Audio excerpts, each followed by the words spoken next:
to begin with, we put them to work, asking them what they thought that our local schools were doing really well, and then where they'd like to see improvement. And then we opened up for Q&A, and mostly it's just clarification on how the charter law works. Like how do you determine who gets to go, and what's the focus if there's a target population.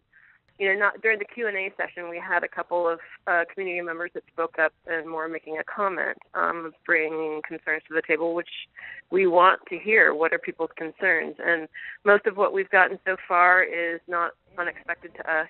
Rick and I actually have wrestled quite a bit with whether to go the charter route, because we know that there's contention surrounding it.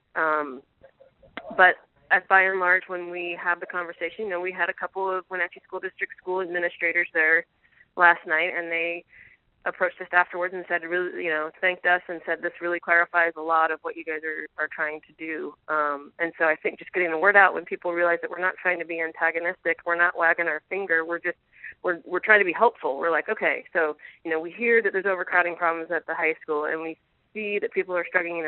Teachers and administrators are really working hard to try and address the needs, but when you have schools the size that we do, it just becomes difficult to be able to do that. There's enough.